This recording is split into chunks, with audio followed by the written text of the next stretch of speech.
Hello everyone, welcome to today's webinar. So I would just like to begin now. I'm Aradhika Sabharwal. I'm a counseling psychologist and RCI registered rehabilitation counselor. I have experience in the field of trauma, anxiety, depression, adjustment, emotional and behavioral concerns, academic difficulties, relationship and couple counseling as well. And I also work with children and adults with special needs and inner child healing. Along with me, we have Ms. Shalini Gangani. She's a consulting psychologist and a psychotherapist with expertise in teenage healing, child psychology, and parenting. She believes in a child centered approach and mentorship and is an educator dealing with students from nursery to grade 12th. And most importantly, she's a parent herself. I would like to know if everybody's having the audio problem. Audible, ma'am. Okay, thank you so much. Okay, so today we are here with Parent Eva as we deeply resonate with their mission to bring about a change in parenting.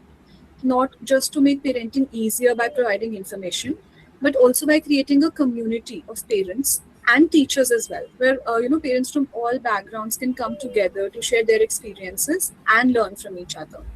Also, they have made it a mission to bring together psychologists, counselors, and other mental health professionals and teachers and educators closer to parents to make parenting a little easier for them through different methods. This is exactly what brings us to today's workshop. After the completion of the workshop, all of you will receive your participation certificates, but it is very important to keep engaging throughout to make this experience more meaningful so that all of us learn something at the end of the day. Okay, so I would just like to start with the webinar now. Okay, सो हर बच्चा देखो सीखना चाहता है and मैं ये बात एक example से स्टार्ट करना चाहूँगी। तो हमारे पास एक 8 साल का बच्चा है, उसका नाम है विहान।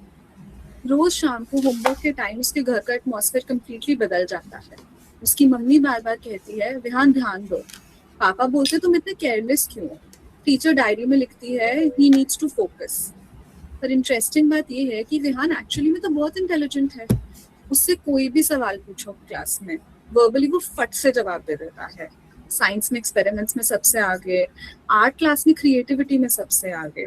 लेकिन जैसे ही रीडिंग या राइटिंग की बात आती है तो वो स्ट्रगल करने लगता है। एक दिन उसने अपनी मम्मी से सिर्फ एक लाइन कही, मम्मी मैं स्टूपिड तो नहीं हूँ ना। कभी कभी बच्चे को प्रॉब्लम पढ़ाई से नहीं होती है, प्रॉब्लम होती है कि हम उसके स्ट्रगल को समझ ही नहीं पाते। और इसीलिए आज के वेबिनार में हम सिर्फ लर्निंग डिसेबिलिटीज के बारे में नहीं समझेंगे या पढ़ेंगे, हम हर उस बच्चे को समझने की कोशिश करेंगे जो हर रोज जज होता है, जबकि हमें उसे सिर्फ अच्छे से समझने की जरूरत है। रिगार्डलेस हम पेरेंट हैं, टीचर हैं या फिर कोई सिंपल रिलेटिव हैं, हमें बच्चों को बस समझने की जरूरत है। Now why this webinar? हम अक्सर मार्क्स देखते हैं, होमवर्क देखते हैं, रिपोर्ट कार्ड देखते हैं, लेकिन क्या हम लर्निंग देखते हैं बच्चे की? आज के वेबिनार का पर्पस किसी भी तरह से किसी भी बच्चे को डायग्नोज करना नहीं है। पर्पस है ऑब्जर्व करना, अंडरस्टैंड करना एंड सपोर्ट करना, क्योंकि जितनी जल्दी हम आइडेंटिफाई करेंगे उतना ही बेहतर आउटकम होगा। तो अभी सबसे पहले तो मैं ये चाहती हूँ कि आप में से, चाहे आप टीचर हैं चाहे आप पेरेंट हैं, आप में से जिसने भी कभी मेरी कहने वाली लाइन सुनी है ना, वो अपना हैंड रेज करेंगे, ठीक है? वैसे तो ये बहुत इंटेलिजेंट है पर बस पढ़ता ही नहीं है। आप में से जिसने लाइन सुनी, I want you to raise your hands now.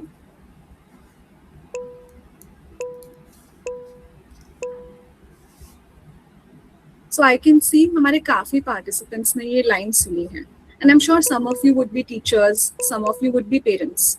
सबने ये लाइन कभी ना कभी सुनी है। इससे हमें ये समझ में आता है कि हर बच्चा अलग अलग तरीके से स्ट्रगल कर रहा है, तो क्यों ना हम ये समझने से शुरुआत करें कि उनका स्ट्रगल क्या होता है, ठीक है? तो सबसे पहले हम बात, so now I would like to thank you all. आप लोग अपने हैंड्स डाउन कर सकते हैं, thank you so much.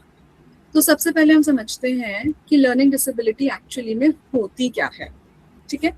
Learning disability का मतलब ये नहीं है कि बच्चे के दिमाग कुछ गड़बड़ है या कुछ। इसका सिंपल सा मतलब है कि बच्चे के दिमाग इंफॉर्मेशन प्रोसेस करने का तरीका थोड़ा सा अलग है। अब आप ये सोचिए कि एक क्लास में 30 बच्चे हैं, टीचर सबको एक ही कॉन्सेप्ट पढ़ा रही है, टीचर एक ही तरीके से पढ़ा रही है। कुछ बच्चों को एक ही बार में समझ आ जाता है, लेकिन कुछ को 2 बार समझाना पड़ता है, कुछ बच्चों को और थोड़ा टाइम लगता है। कुछ बच्चे वर्बली सब एक्सप्लेन कर देते हैं, लेकिन जब एक्चुअली उसको करने की बारी आती है, लिखने की बारी आती है, तो वो स्ट्रगल करने लगते हैं। इसका मतलब ये नहीं है कि वो बच्चा इंटेलिजेंट नहीं है। अब वो बच्चा स्ट्रगल कर रहा है, हमें उसका स्ट्रगल समझने की जरूरत है। ठीक है, तो हमें ये समझना है कि जो लर्निंग डिसेबिलिटी है वो किसी भी बच्चे की इंटेलिजेंस को डिफाइन नहीं करती है। वो सिर्फ ये बताती है कि उस बच्चे को सीखने के लिए थोड़ा डिफरेंट तरीका चाहिए, डिफरेंट अप्रोच चाहिए, और उसे पेरेंट्स और टीचर्स दोनों का सपोर्ट चाहिए। ठीक है, मैं इसे एक छोटे से एग्जाम्पल से समझाना चाहती हूँ। तो इमेजिन कीजिए आपके दो मोबाइल फोन्स हैं। ठीक है, दोनों लेटेस्ट मॉडल है, दोनों की बैटरी बहुत अच्छी है, दोनों एक्सपेंसिव हैं, लेकिन एक फोन में सॉफ्टवेयर का इंटरफेस थोड़ा डिफरेंट है, दूसरे में थोड़ा डिफरेंट है। क्या हम बोलेंगे कि वो फोन खराब है? नहीं ना, हम बस उसको यूज करने का तरीका समझेंगे कि दोनों को यूज करने का तरीका थोड़ा थोड़ा अलग है। बिल्कुल वैसे ही अगर किसी बच्चे को लर्निंग डिसेबिलिटी है, इसका मतलब ये नहीं है कि उसकी कम कैपेसिटी है पढ़ने की या समझने की। मतलब सिर्फ ये है कि उसका वे ऑफ लर्निंग बाकी बच्चों से थोड़ा सा अलग है। So it's very important to understand and remember कि लर्निंग डिसेबिलिटी किसी भी बच्चे की लेजीनेस या इंटेलिजेंस को डिफाइन नहीं करती है। ये नहीं बोलती है कि ये बच्चा लेजी है या ये बच्चा कम इंटेलिजेंट है। वो बस हमें ये बताती है कि हर बच्चा अलग तरीके से सीखता है, अलग तरीके से समझता है, एंड हमारे बच्चे का लर्निंग प्रोसेस डिफरेंट है बाकी बच्चों से। You're absolutely right, ma'am. अगर किसी बच्चे को एलडी है तो इसका मतलब ये नहीं कि वो इंटेलिजेंट नहीं है। मैं एक एग्जाम्पल से समझाती हूँ। सोचिए कि आप एक वेंडिंग मशीन में 20 रुपीज डाल के चॉकलेट लेना चाहते हैं। आपकी एक्सपेक्टेशन क्या होगी? चॉकलेट ही मिलेगा, राइट? लेकिन वेंडिंग मशीन ने आपको चिप्स दे दिया। अब प्रॉब्लम किसकी है बताइए? पैसों में? नहीं। आपके इंटेंशन की? नहीं। मशीन के प्रोसेसिंग में प्रॉब्लम है। मशीन का प्रोसेसिंग सिस्टम डिफरेंट था, इसलिए आउटपुट डिफरेंट आया।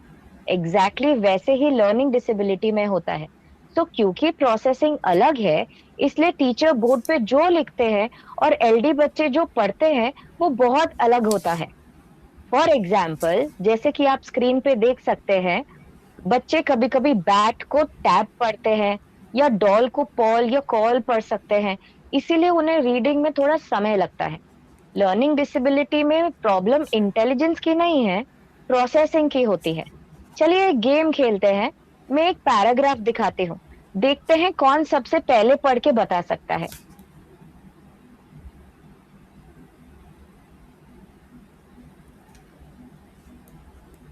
जितने लोग पढ़ सकते हैं, within 5 seconds you can raise your hand.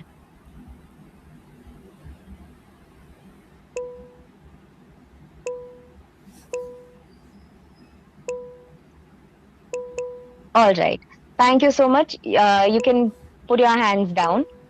ये देखिए, इसी तरह से दिखता होगा एलडी बच्चों को भी।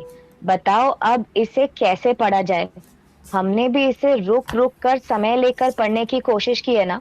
Can you give me a thumbs up जितने लोगों को भी एटलीस्ट 1 सेकेंड लगा होगा रुक के समय लेके पढ़ने में? Could I please see the thumbs up? Exactly,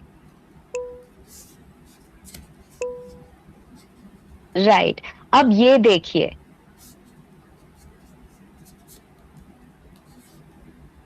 ये है राइटिंग एक बच्चे की जिसे एलडी हो सकता है।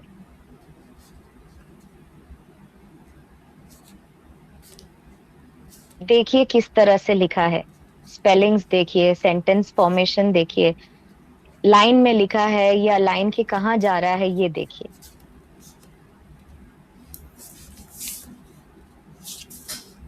बहुत बार पेरेंट्स को सुना है, बोलते हैं कि हमारा बच्चा पढ़ता नहीं, 3-4 घंटे ट्यूशन भेज दो। ठीक है, हम इस तरह से सुना होगा ना। आई मीन बहुत सारे टीचर्स ने भी सुना होगा पेरेंट्स को ये बोलते हुए कि बच्चों को ट्यूशन भेज देते हैं, 3-4 घंटे पढ़ लेंगे तो फिर वो सीख जाएंगे।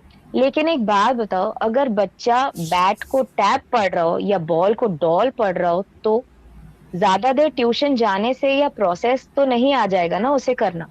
इसलिए जरूरी ये है कि सही जगह सही ट्यूटर ढूंढे जो बच्चों को उनके तरीके से उन्हें पढ़ना सिखाता हो। पेरेंट्स को लगता है कि बच्चा अभी छोटा है, इसलिए रीडिंग में मिस्टेक कर रहा होगा, टाइम से सीख जाएगा। लेकिन जिन बच्चों को एलडी होती है, उन्हें लाइफ लॉन्ग वैसे ही दिक्कत आती है। इसलिए जितना जल्दी हम उन्हें सही हेल्प प्रोवाइड करेंगे, उतनी जल्दी वो अडेप्ट करना सीख लेंगे। बहुत पेरेंट्स एक्सेप्ट ही नहीं करना चाहते कि उनके बच्चों को एलडी है। कई पेरेंट्स ओवर स्ट्रेस ले लेते हैं, ये सोच के कि उनके बच्चों को पढ़ना लिखना नहीं आएगा, तो लाइफ में आगे ही नहीं बढ़ पाएंगे, कुछ नहीं कर पाएंगे। एलडी सिर्फ पढ़ने की डिफिकल्टी है, इसके अलावा भी बहुत ऐसे प्रोफेशंस है जहां बच्चे सक्सेसफुल हो सकते हैं अपनी क्रिएटिविटी, इंटेलिजेंस एंड पैशन से। बस हमें सही टाइम पे सही गाइडेंस की जरूरत है। और इसी बात पे हमें सही गाइडेंस देने और लर्निंग डिसेबिलिटी को और बेहतर तरीके से समझने के लिए we have with us Mrs Madhumita ma'am. Ma'am is a clinical psychologist, counselor and certified remedial educator specializing in learning disabilities. With rich experience in assessment and intervention, she has supported more than 450 students with learning disabilities and has conducted 20 plus workshops for parents, educators, and professionals. Having also served as a pre-primary coordinator, she brings both academic expertise and practical classroom experience. We are truly privileged to have her with us today. Ma'am, a very warm welcome, and we look forward to learning from your insights.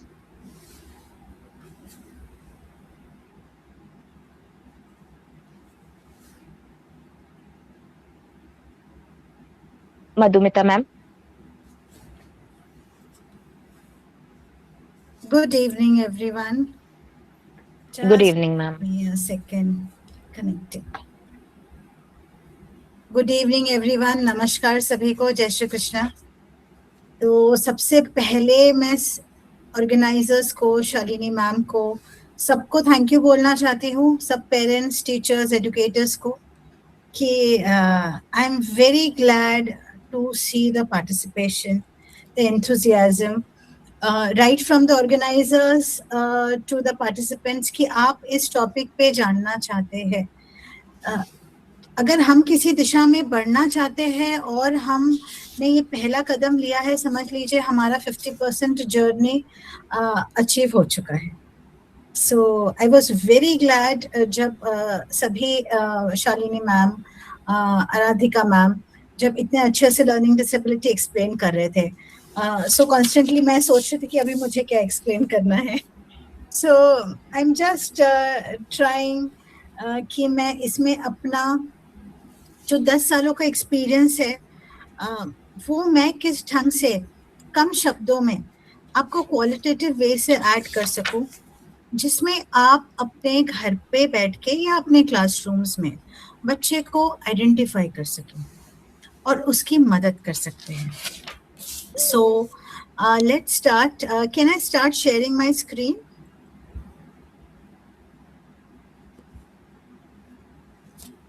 Yes Aradhika ma'am. Yes, ma'am, of course, of course.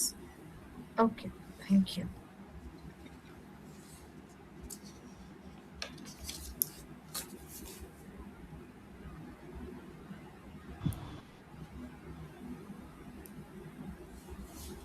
Yes, are my slides visible? Yes, Yes, ma'am. Okay, so आज के workshop में, आज के lecture में हम लोग ये समझने की कोशिश करेंगे कि ये होता क्या है, इसके कितने टाइप्स होते हैं, लेकिन इसे हम शॉर्ट में लेके हम ज़्यादा इस पे फोकस करेंगे कि आप अपने जोन में इन बच्चों को कैसे पहचान सकते हैं और क्या क्या चीज़ें लर्निंग डिसेबिलिटी है, कौन कौन से साइंस लर्निंग डिसेबिलिटी है और कौन कौन से साइंस हमको मिसगाइड करते हैं, हमारे पास मिस इन्फॉर्मेशन होती है। सो और इनके लिए क्या क्या फैसिलिटीज होती है। So let's start with it. Learning disability एक ब्रेन बेस्ड कंडीशन है, जैसे कहा कि ब्रेन की वायरिंग का प्रॉब्लम है। जनरल क्लिनिकल लैंग्वेज में इसे लर्निंग डिसऑर्डर कहते हैं, स्कूल के लैंग्वेज में अक्सर लर्निंग डिफिकल्टी कहा जाता है, लेकिन लर्निंग डिसेबिलिटी एक लीगल टर्म है। जब बच्चे अपना सर्टिफिकेशन करते हैं, UDID कार्ड बनवाते हैं, ये मैं बताऊंगी, तो उस टाइम पे उसे लर्निंग डिसेबिलिटी कहा जाता है यूजुअली, लेकिन शॉर्ट फॉर्म हम इसे LD ही बोलते हैं, बट इसका पूरा लॉन्ग फॉर्म है स्पेसिफिक लर्निंग डिसेबिलिटी। इसका नाम ही बताता है कि स्पेसिफिकली लर्निंग में ही प्रॉब्लम है। सो इसका कंप्लीट नेम है SLD, स्पेसिफिक लर्निंग डिसेबिलिटी। अब ये 6 एरियाज मैंने लर्निंग के आपके सामने प्रेजेंट किए हैं। सबसे पहला है फोनोलॉजिकल प्रोसेसिंग, जिसे हम फोनिक अवेयरनेस कहते हैं, एवरी साउंड लेटर का। दूसरा है लैंग्वेज प्रोसेसिंग, इसमें यूजुअली आपको बच्चे ग्रामर में मिस्टेक्स करते दिखेंगे या आंसर्स नहीं लर्न कर पाते हैं, पढ़ तो पाते हैं लेकिन आंसर्स नहीं लर्न कर पाते हैं। विजुअल स्पेशल प्रोसेसिंग, सो इसमें जो लेफ्ट और राइट ब्रेन में जो कोऑर्डिनेशन कम होने के वजह से डायरेक्शंस जज करना, मैथमेटिकल प्रॉब्लम सही ढंग से नहीं कर पाना, पेज पे हैंडराइटिंग सही नहीं आ पाना, सो ये सब विजुअल स्पेशल प्रोसेसिंग की प्रॉब्लम्स होती है। स्पीड एंड मेमोरी, आप जितना भी पढ़ाएंगे अगले दिन या 2 दिनों के बाद में बच्चे को भूलना ही है। स्पीड में बच्चे कॉम्प्रोमाइज कर जाते हैं, whether learning speed, writing speed और रीडिंग स्पीड। अटेंशन की कुछ प्रॉब्लम्स दिखाई पड़ती है, कभी कभी नहीं भी दिखाई पड़ती है, that I will explain further. Executive functions, मतलब जहाँ पे 2 इंस्ट्रक्शंस के ऊपर बच्चे को इंस्ट्रक्शन दिया जाता है और उस पर उसे डिसीजन लेना पड़ता है, प्लान करना पड़ता है, तो वहाँ पे भी प्रॉब्लम हो सकती है। नाउ हियर कम्स, आपको टीचर्स एंड पेरेंट्स आपको बहुत ध्यान से देखना है, इन 6 एरियाज में से किसी एक एरिया में भी प्रॉब्लम हो सकती है और पूरे 6 एरियाज में भी प्रॉब्लम हो सकती है। So any of this problem when it is continued, आप कंटिन्यू ये देख रहे हैं पिछले 2 सालों से बच्चे में प्रोमिनेंट दिख रहा है, आपको इम्प्रूवमेंट भी हो रहा है, लेकिन वो अपने क्लास के और एज के बच्चों के हिसाब से पीछे ही है, तो उसे हमें टेस्टिंग के लिए भेजना चाहिए। याद रखिए 2 years of discrepancy in academics, अपने एज के हिसाब से 2 साल पीछे अगर बच्चा चल रहा है, this is the first sign. Second sign, जिन टीचर्स और एजुकेटर्स के पास ये बच्चे पढ़ रहे हैं, आपको अगर एक ही पैटर्न आप बच्चे को पिछले 8 से 10 दिनों से पढ़ा रहे हैं लेकिन बच्चा कॉन्स्टेंटली भूल रहा है, this is one sine. 3 months of intervention के बाद में भी, रेगुलर रीडिंग प्रैक्टिस के बाद में भी अगर बच्चे में चेंज नहीं आ रहा है, then you should definitely seek a help of an educator and send the child for further testing and the process of certification. So यहाँ पे बहुत ही सिंपल वर्ड्स में जो 3 टाइप की डिसेबिलिटीज होती है वो मैंने लिखी है। Simply dyslexia, dysgraphia, dyscalculia. इसे थोड़ा सा डिटेल में लेते हुए, डिसलेक्सिया मतलब any kind of reading problem. इसके और फर्दर टाइप्स होते हैं, लेकिन मैं उतना डिटेल में नहीं जाऊंगी, नहीं तो कंफ्यूजन बढ़ जाएगा। सो हियर आप ध्यान में रखिए, any type of reading issue और डिक्टेशन लेने में भी या अपने वर्ड्स में लिखने में भी जिन बच्चों को मिस्टेक्स पाई जाती है, that is called as dyslexia. Even in grammatical mistakes भी इनकी ज़्यादा होती है, दो रीडिंग में थोड़ी सी कम हो, लेकिन ग्रामर में you can find difficulty in comprehension, not only in one word comprehension, जहाँ पे आंसर्स इन्हें फुल सेंटेंस में लिखने पड़ते हैं। सो आप अक्सर इन बच्चों में देखेंगे कि आंसर लर्न करके ओरली वर्बली दे रहा है, बट एग्जाम के टाइम पे पेपर पूरा ब्लैंक है। So this is not only exam phobia, this can be dyslexia. Any reading problem with not only new words, पिछले words के साथ में pronunciation problems and avoidance of reading also and incorrect spellings. This is dyslexia. इसके further classifications है, but I'm not going in detail. The next is dysgraphia. Right from holding incorrect pencil, और having Messi handwriting, alignment की problem है, lines maintain नहीं करना करने से लेके यहाँ तक कि क्रिएटिव राइटिंग में नहीं परफॉर्म कर पाना, जो बच्चों को जहाँ पे 8 to 10 लाइंस अपने मन से लिखना होता है वो नहीं लिख पा रहे हैं। So right from incorrect pencil grip से लेके क्रिएटिव राइटिंग तक के डिस्ग्राफिया कहलाता है। सो राइटिंग डिसेबिलिटी सिर्फ पुअर हैंड राइटिंग नहीं होता है, ये क्रिएटिव राइटिंग मिसिंग होना भी डिस्ग्राफिया होता है, हो सकता है। After testing we can say very firmly. So here are few examples, जैसे शालिनी मैम ने भी बताए थे. So this is the kind of handwriting और spellings. यहाँ पे मैं आपको दो चीजें आइडेंटिफाई करना सिखाऊंगी. So यहाँ पे आपको दो किस्म के मिस्टेक्स दिखेंगी. यहाँ पे तो हैंडराइटिंग में प्रॉब्लम है, ये दिख ही रहा है. स्पेलिंग्स में प्रॉब्लम है, दिखाई पड़ रहा है. लेकिन अगर आप और गौर से देखेंगे, आपको ऐसे भी बच्चे मिलेंगे those who have beautiful writing but still spelling में एरर्स है और वो लोग एलडी है. सो दो किस्म की प्रॉब्लम है. जहाँ पे आपको वॉवल्स में डिफिकल्टी दिखती है, वॉवल्स में मिस्टेक्स दिख रही है. So you can identify here, जैसे यहाँ पे सेड लिखा है. So A and I are vowels, लेकिन बच्चे ने E लिखा है, vowel की प्रॉब्लम. ठीक है. It's learning disability is not only about B and D. So here you can see बच्चे की B D में ज़्यादा प्रॉब्लम नहीं है. कर्सिव राइटिंग भी मैनेज कर रहा है, लेकिन यहाँ पे आपको वॉवल्स में प्रॉब्लम दिखेंगे. So ये प्रॉपर डिसलेक्सिक बच्चे रहते हैं. इन्हें शायद से बाकी एरियाज में प्रॉब्लम ना जाए, लेकिन सिर्फ स्पेलिंग्स में प्रॉब्लम, तो ये प्रॉपर डिसलेक्सिया कहलाते हैं बच्चे. और इनका इंटरवेंशन थोड़ा सा अलग होता है बाकी जिन्हें सभी एरियाज में प्रॉब्लम है उससे.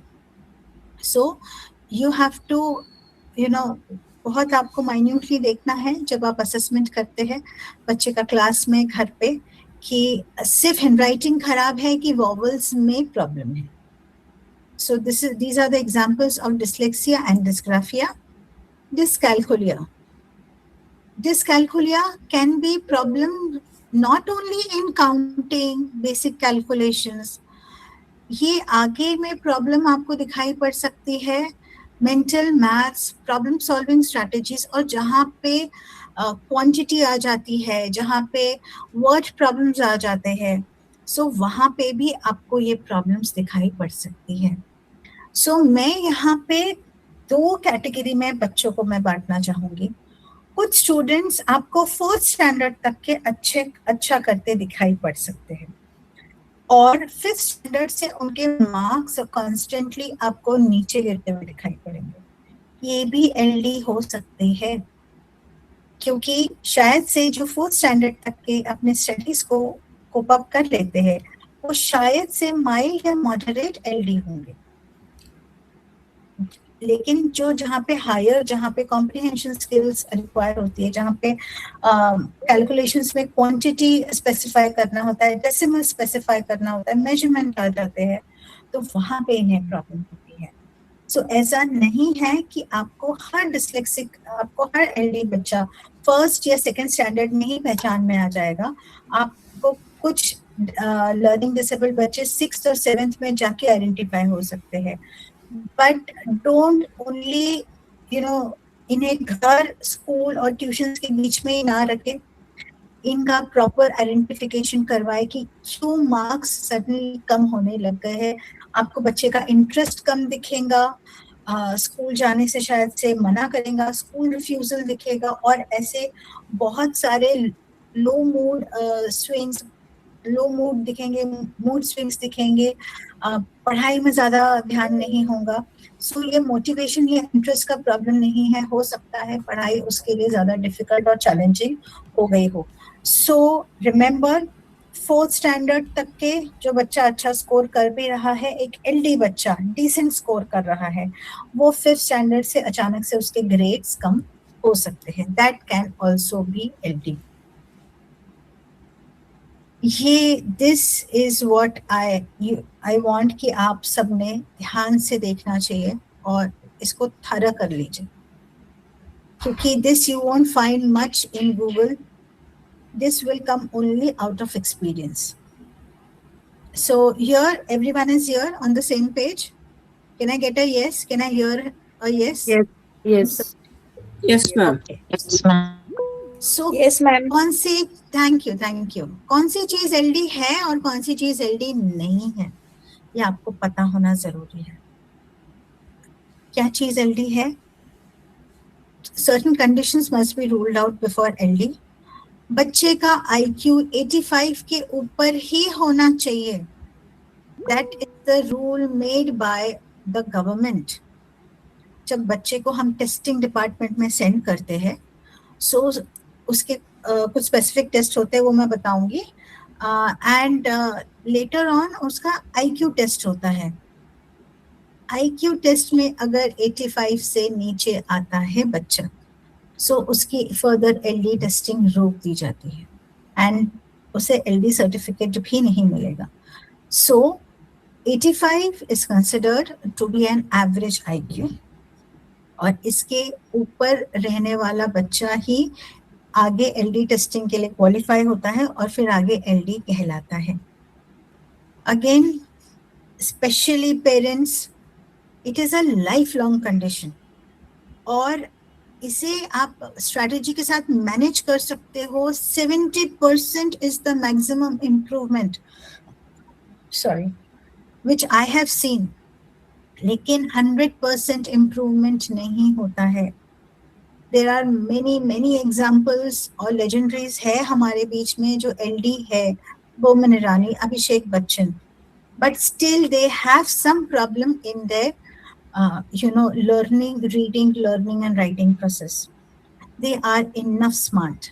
And don't be scared, but LD population ये 8 to 10% है हमारे बीच में, बच्चों में ये पाए जाते हो सकता है सिर्फ 2 से 3% सिवियर है, वही हम तक के पहुंचते हैं, वही सडनली वो आइडेंटिफिकेशन तक के पहुंचते हैं. लेकिन बाकी के जो 5 से 7% है वो सिर्फ ट्यूशन और स्कूल के बीच में और पेरेंट्स की डांट के बीच में स्ट्रगल करते रह जाते हैं. सो इन्हें भी आइडेंटिफाई करिए एंड सपोर्ट करिए. कौन सी चीज LD नहीं है? इंटेलेक्चुअल डिसेबिलिटी, बौद्धिक क्षमता कम होना, ये LD नहीं है. हम कई बार, इवन मैंने एजुकेटर्स और साइकोलॉजिस्ट को कई बार मिस इंटरप्रेट करते देखा है कि वो इंटेलेक्चुअली डिसेबल्ड जो बच्चा है कि ma'am the child is LD. That is not LD, that is intellectual disability. Intellectual disability का जो IQ का क्राइटेरिया है अलग है और LD के IQ का क्राइटेरिया अबव 85 है और बिलो 70 इंटेलेक्चुअल डिसेबिलिटी का क्राइटेरिया है. So don't miss interpret any such thing. आप किसी को डायग्नोस या किसी को लेबल करने के पहले आप प्लीज टेस्टिंग करवाइए, क्योंकि एक बार जो लेबल लग जाता है ना बच्चे पे, वो फॉरएवर हो जाता है, वो जुबान पे चढ़ जाता है और बच्चे के दिमाग में हमेशा के लिए छप जाता है. So don't do that. It's not a problem of hearing और विजन प्रॉब्लम भी नहीं होता है ये कि बच्चे को ठीक से सुनाई नहीं पड़ रहा है या बच्चे को ठीक से दिखाई नहीं पड़ रहा है. Again, it is not a behaviour और इमोशनल डिस्टर्बेंस. कई बार मैंने देखा है कि school is having a counsellor and educator. अभी CBSE की काफी सारी पॉलिसीज आई है, school is having counsellor and educator. आपको ये समझना है काउंसलर का काम आइडेंटिफाई करके एजुकेटर के पास रेमेडिएशन के लिए भेज देना है. Counsellors can be the best persons to motivate the child. Motivational emotional support बहुत जरूरी है, लेकिन इंटरवेंशन भी उतना ही जरूरी है. आप सिर्फ इमोशनल सपोर्ट देके उस बच्चे को आगे हम पुश कर सकते हैं, लेकिन उसे टेक्निक सिखाना ये बहुत बहुत ज्यादा जरूरी है. So it's not an emotional problem, but ये problem, LD problem, constantly without treated in a bad environment रहने के वजह से वो इमोशनल डिस्टर्बेंसेस क्रिएट करता है. सो ऐसा नहीं है कि इमोशनल प्रॉब्लम होता है इसलिए LD होता है, LD होता है इसीलिए फिर इमोशनल प्रॉब्लम होता है. That we have to understand. ADHD attention deficit hyper activity disorder, और ASD autism spectrum disorder. ADHD ये कम्प्लीटली एक हाइपर एक्टिव डिसऑर्डर है, अटेंशन डेफिसिट डिसऑर्डर है, और ASD एक कम्प्लीटली जहाँ पे बच्चा इमोशनल सोशली डील नहीं कर पाता है, ये एक कंप्लीट डिफरेंट स्पेक्ट्रम है। इसमें कुछ साइंस LD के पाए जाते हैं, लेकिन ADHD है और ASD है, इसका मतलब बच्चा LD नहीं है। सो ADHD और ASD बच्चे को भी हमें LD नहीं बोलना है। अनफॉर्चुनेटली कोई मेडिकल टेस्ट नहीं है, कोई ब्लड टेस्ट नहीं है LD आइडेंटिफाई करने के लिए हमारे अब तक के सिस्टम में। अगर कहीं हो तो प्लीज मुझे बताइएगा। कोई मेडिकल ट्रीटमेंट नहीं है LD ठीक करने के लिए। There is only and only remedial education to treat them. Next. So again ADHD में कुछ LD के साइंस पाए जाते हैं। ADHD कोई डिसेबिलिटी नहीं है, ये डिसेबिलिटीज में आता भी नहीं है, लेकिन कई बच्चे जो ADHD होते हैं फर्दर वो LD कैटेगरी में उन्हें सर्टिफिकेट मिल सकता है, not sure, but ADHD is not LD. LD is not caused by environment. It can only increase by the negative environment pressure. लेकिन LD environment के वजह से नहीं होता है। आप कई बार गूगल करोगे, मैंने बहुत सारे वेबसाइट्स में भी पढ़ा है कॉज में एनवायरनमेंट, बट एनवायरनमेंट के वजह से ब्रेन की वायरिंग चेंज नहीं होती है। हाँ, हैम्पर हो सकती है लेकिन चेंज नहीं होती है। So it is not an out product of environment. LD को स्लो लर्नर नहीं बोलना है। स्लो लर्नर्स होते हैं वो जो 70 और 85 के IQ के बीच में फॉल होते हैं। So the LD children are pretty smart, they are not slow learners. Teachers, schools, parents, dear mothers, खुद को ब्लेम करना बंद करिए। आप में से कोई भी रिस्पॉन्सिबल नहीं है एक LD बच्चा होने के लिए या उनको जो भी एकेडमिक प्रॉब्लम हो रही है। सो टीचर्स अपने पे मत लीजिए, पेरेंट्स प्लीज खुद पे मत लीजिए और टीचर्स पे भी मत डालिए कि ओके दैट ईयर ना वो टीचर अच्छी नहीं मिली थी ना इसलिए बच्चा स्टडीज में पीछे हो गया है। नहीं, LD इज बाय बर्थ, ये जन्म से होता है, पता हमको बाद में चलता है, लेकिन ये जन्म से ही होता है या डेवलपिंग 2 years में होता है जब ब्रेन और डेवलप होते रहता है। ये ज्यादा बॉयज में पाया जाता है। LD is not being lazy. They have some difficulty. Just like fracture difficulty, जो बोन में फ्रैक्चर हुआ है बाहर से दिखाई नहीं पड़ रहा है, just like that. And again, it's not the problem of being in studying in Hindi medium school या स्कूल में गैप हो गया है, कोविड की वजह से बच्चों का लॉस हुआ है। It's not acquired, ये हमने एनवायरनमेंट से नहीं लिया है, ये इंटरनली ब्रेन का सिस्टम है। सो कॉजेस बहुत प्रोमिनेंट है। फैमिली हिस्ट्री हो सकती है बच्चे की, जेनेटिक्स में हो सकता है, प्रीमेच्योर बर्थ हो सकता है, एट द बर्थ टाइम हो सकता है, एंड प्रीनेटल मतलब जो प्रेगनेंसी का स्टेट होता है उसमें ना कि सिर्फ कोई मेडिकल कंडीशन है, बट अगर मदर अंडर स्ट्रेस है तो उससे भी होता है। So again don't, mothers please जो भी यहाँ पे है, don't take on yourself कि मेरे वजह से ये प्रॉब्लम हुई है। जो हो चुका है वो हो चुका है। प्रॉब्लम किसी भी वजह से हो सकती है। हमें आगे बढ़ना है, आगे पूरा आसमान है आपके बच्चों के लिए। सो आगे बढ़ना है हमें। So next and very important part of this session is unique disability card, जिसे हम UDID कार्ड कहते हैं। ये गवर्नमेंट हॉस्पिटल्स में ही बनता है, इसका प्रोसेस आप अच्छे से समझ लेंगे। इन बच्चों का सर्टिफिकेट बनाना क्यों जरूरी है? क्योंकि ये सर्टिफिकेट बनने के बाद में बच्चों को CBSE की तरफ से, स्टेट बोर्ड के तरफ से भी एक्स्ट्रा टाइम मिलता है पेपर सॉल्व करने के लिए।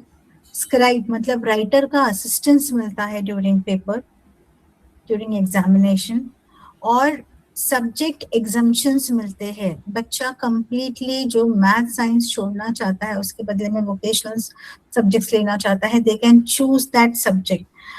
डिस्कैलकुलेट बच्चे को कैलकुलेटर मिल सकता है. So there are many facilities given to them. A complete GR is there. CBSE portal पे freely available है, Google पे even if you type exemptions and concessions for benchmark disabilities. अगर ये अगर आप टाइप करते हैं by CBSE, आपको सर्कुलर मिल जाता है. So don't hesitate. You should be educated by all these things. लेकिन ये सर्टिफिकेट अवेल कैसे करना है? नाउ ये सर्टिफिकेट अवेल करने के लिए first you have to fill the registration process of UDID card. It's the first step. वहां पे जाके क्या होता है, कई पेरेंट्स, कई लोग कंफ्यूज रहते हैं. सो वहां पे 5 टाइप ऑफ टेस्ट होते हैं. The first is psychiatric test. Psychiatric evaluation होता है कि सिर्फ LD है कि इसके अलावा भी कुछ है. Now I must say there are 21 type of disabilities. उसमें से एक डिसेबिलिटी होता है लर्निंग डिसेबिलिटी. तो इन सबको रूल आउट करना जरूरी है. साइकियाट्रिक इवैल्यूएशन होता है, उसमें कोई भी मेडिकल टेस्ट सच नहीं है. Only there are pen paper में ही जो टेस्ट सॉल्व होते हैं वही है. सेकेंड टेस्ट है आई चेकअप होता है कि बच्चे को ठीक से दिखाई पड़ रहा है या नहीं. Is there any problem in the vision. Third test is hearing test कि बच्चे को ठीक से सुनाई तो पड़ रहा है. सो ये 3 टेस्ट हो जाने के बाद में the fourth important the benchmark test is IQ test. IQ test the child has to score above 85. जब 85 के अबव स्कोर करता है देन ओनली द बच्चा एलिजिबल होता है फिफ्थ और सबसे इम्पोर्टेंट टेस्ट LD टेस्टिंग के लिए, SLD टेस्टिंग के लिए. सो ये 5 टेस्ट जब हो जाते हैं और जब डिसेबिलिटी 40% के ऊपर आती है तभी ही बच्चे को UDID कार्ड मिलता है. एक टेम्पररी UDID कार्ड मिलता है either for 3 years or 5 years or maybe 2 years also. उसके बाद में आपको उसको रिन्यू करवाना पड़ता है, लेकिन उसके बाद में ही ये कार्ड इशू होता है. So this is the LD testing और जो कार्ड का प्रोसेस है सर्टिफिकेशन का. And by producing this certificate बच्चे को स्टेट बोर्ड और CBSE में सभी फैसिलिटीज मिल सकती है जो GR में दिया गया है. Every child learns differently. Just have patience and use the proper technique. Go through correct evaluation processes. Evaluation होना time to time, उनको help मिलना, techniques और support मिलना ये ज़रूरी होता है. Just like we test diabetes and every 3 monthly we go for a checkup. So in the same manner, LD के लिए भी एक प्रॉपर टेस्टिंग के थ्रू जाइए, प्रॉपर उसके बाद में भी 3 months का जो इंटरवेंशन प्रोग्राम है वो अडॉप्ट कीजिए and go on checking on after every 3 months because the learning parameter जो है, जो एकेडमिक्स का जो पैरामीटर है वो बढ़ता है, वो कम नहीं होने वाला है. So you need to train the child and parent for this. So thank you everyone. Thank you so much, ma'am, for your valuable insights.